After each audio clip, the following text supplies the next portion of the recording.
Dan kita langsung aja membahas gimana caranya kita merdeka finansial. Sama seperti segala proses yang ada, semua berawal dari input, diolah menjadi proses, lalu menjadi output.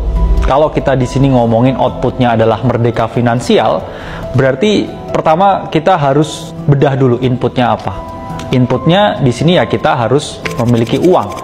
Dan prosesnya itu dari uang yang kita miliki, itu gimana kita mengelolanya supaya kita mencapai tujuan, yaitu adalah merdeka finansial. Dari input, ya semua orang harus bekerja. Namun faktanya memang tingkat pengangguran di Indonesia itu masih cukup tinggi. 95% memang sudah bekerja, namun ada 5% orang golongan yang tidak bekerja atau menganggur. Dan mereka yang bekerja itu memperoleh dua source of income. Pertama adalah main income dan kedua adalah secondary income. Di sini data BPS menunjukkan bahwa 15% lebih orang yang bekerja itu juga memiliki side income, atau mereka yang memperoleh main income ini juga memiliki secondary income atau pekerjaan sampingan yang lain. Main income ya kita nggak bisa putus dari gaji yang kita dapatkan. Tapi di luar gaji yang kita dapatkan atau secondary income, nggak ada salahnya kita ekspor berbagai soft skill yang kita miliki.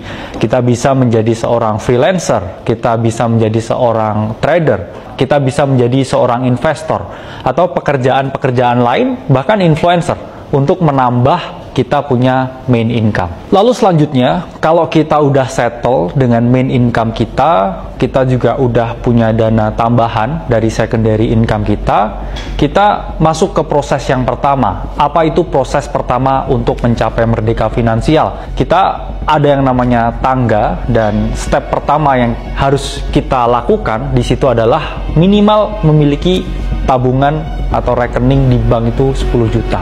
Ya teman-teman bisa siapkan dana liquid di tempat yang lain, nggak harus rekening bank, bisa ada bank digital, teman-teman bisa memiliki RDPU, teman-teman juga bisa taruh di obligasi, yang penting sifatnya liquid. Namun mengapa 10 juta? Jawabannya ya balik lagi ke topik pertama tadi atau data pertama tadi. Masih sedikit orang ini yang memiliki 10 juta di rekening bank mereka. Sehingga kalau mereka memiliki 10 juta di rekening banknya, mereka akan merasa lebih percaya diri, mereka akan merasa lebih aman, mereka akan bisa merasa lebih nyaman dengan keadaan finansialnya. Itulah mengapa kita ngomong 10 juta adalah angka yang pas, angka yang tepat untuk kita punya starting balance di rekening kita. Langkah selanjutnya adalah segerakan bebas utang. Saya tahu di sini banyak teman-teman yang terjebak ke dalam utang konsumtif, karena memang data menunjukkan dari OJK 68,5% Gen Z dan juga milenial di Indonesia ini berhutang bukan untuk sesuatu yang produktif, melainkan mereka berhutang untuk sesuatu yang konsumtif. Itulah mengapa data juga menunjukkan 40% generasi Z dan juga milenial itu selalu mereka yang mengalami gagal bayar, atau mereka yang akhirnya tidak bisa melunasi utang-utang konsumtif yang mereka miliki. Kita selalu mengajarkan bahwa teman-teman ini harus menghindari yang namanya utang konsumtif. Lalu apakah boleh kita berhutang? Kalau itu sifatnya utang yang produktif, itu boleh. Misalkan kita mau ekspansi, kita punya bisnis. Misalkan kita mau partneran dengan orang, lalu kita membutuhkan modal tambahan, membutuhkan dana tambahan, membutuhkan capital tambahan. Itu nggak apa-apa, asalkan satu, maksimal utang produktif yang teman-teman ambil itu 30% dari liquid capital yang teman-teman miliki. Atau nggak boleh teman-teman ini berhutang lebih dari 30% tabungan, 30% dana darurat atau uang yang mudah dicairkan. Misalkan teman-teman punya uang 100 juta di rekening atau harta liquid teman-teman, di sini kita ngomong 100 juta. Maksimal utang yang bisa teman-teman dan boleh ambil itu adalah 30 juta. Mengapa? Supaya teman-teman tidak mengalami yang namanya krisis likuiditas. Sehingga sewaktu-waktu ketika usaha yang teman-teman ini jalankan gagal, teman-teman bisa menutup utangnya dengan yaitu 2/3 ya. Kalau teman-teman kehabisan 1/3-nya untuk menutup 30% utangnya itu, teman-teman masih sangat liquid dan teman-teman masih memiliki hidup yang aman dan juga nyaman. Langkah selanjutnya adalah menyiapkan dana darurat. Dana darurat ini relatif.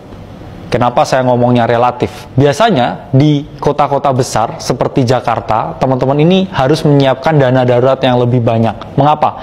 Karena ketidakpastian hidup di kota metropolitan seperti Jakarta, Surabaya, Medan, Bandung itu jauh lebih tinggi daripada ketika teman-teman tinggal di daerah. Karena kalau di daerah, teman-teman ini ketidakpastiannya jauh lebih kecil daripada ketika teman-teman tinggal di kota-kota besar. Kita ngomong kalau dana darurat di kota daerah atau di kota kecil itu 2-3 bulan itu oke. Tapi kalau teman-teman tinggal di kota besar, Jakarta, Surabaya, Bandung, usahakan dana darurat itu lebih dari 6 bulan. Apa artinya dana darurat lebih dari 6 bulan? Itu artinya ketika teman-teman diberhentikan kerja atau source of income, main income teman-teman ini udah terpotong, teman-teman masih punya uang untuk bertahan hidup sampai 6 bulan kemudian. Jadi kalau teman-teman tinggal di Jakarta dan teman-teman ini biaya bulanannya itu adalah 5 juta, pastikan teman-teman ini punya dana darurat sampai 30 juta. Entah itu di rekening, di RDPU, di obligasi, dan juga di aset-aset lain yang mudah dicairkan. Jadi kalau teman-teman udah punya dana darurat atau dana cadangan, teman-teman akan lebih aman lagi untuk kita masuk ke step yang berikutnya. Nah, step berikutnya, teman-teman harus sadar dan juga melek akan investasi. Mengapa harus melek akan investasi? Jawabannya satu, ada hantu yang bernama inflasi. Inflasi itu adalah keadaan di mana jumlah uang yang beredar itu semakin banyak, sehingga value atau nilai dari uang itu akan semakin turun. Itulah yang menyebabkan harga-harga barang dan jasa itu menjadi semakin mahal atau menjadi lebih mahal. Jadi teman-teman, investasi itu tujuannya bukan untuk kaya. Ya, kaya itu bonus. Tapi kita berinvestasi itu untuk mengalahkan inflasi. Karena inflasi itu adalah kepastian yang akan terjadi. Karena jumlah uang yang beredar itu akan semakin banyak. Lalu investasi sendiri, teman-teman bisa bagi ke 2 bracket atau 2 kategori, 2 sifat. Pertama adalah investasi yang memiliki risiko rendah, dan kedua adalah investasi yang memiliki risiko tinggi. Teman-teman bisa pilih yang risiko rendah, ya, itu seperti obligasi, reksadana, itu memiliki risiko yang rendah. Atau misalkan kalau teman-teman suka komoditas, teman-teman juga bisa membeli emas yang mana harganya ini relatif stabil dan masih ada potensi kenaikannya. Lalu yang kedua, teman-teman yang risikonya tinggi, ini teman-teman bisa berinvestasi pada saham, dan juga sekarang yang lagi ngetren yaitu adalah aset cryptocurrency. Dua-duanya ini memiliki upside potensial atau potensi kenaikan return yang tinggi, namun juga ada potensi penurunan atau downside yang juga cukup tinggi. Jadi saya lebih baik enaknya mana nih? Pilih yang aman-aman aja atau pilih yang memiliki risiko tinggi? Jawabannya sesuai dengan risk profile teman-teman masing-masing. Karena ada orang yang cenderung risk averse atau menghindari risiko, ada yang cenderung risk taker. Mereka ini berani dengan exposure risiko yang tinggi. Nah, langkah-langkah selanjutnya secara konkret mungkin akan kita jelaskan di platform Ternak Uang, tapi langkah selanjutnya, kalau teman-teman ini udah safe, punya utang yang nggak ada, kemudian teman-teman punya dana darurat yang cukup oke untuk hidup beberapa bulan dan juga melek investasi, langkah selanjutnya adalah terbuka untuk berbagi. Apa artinya terbuka untuk berbagi?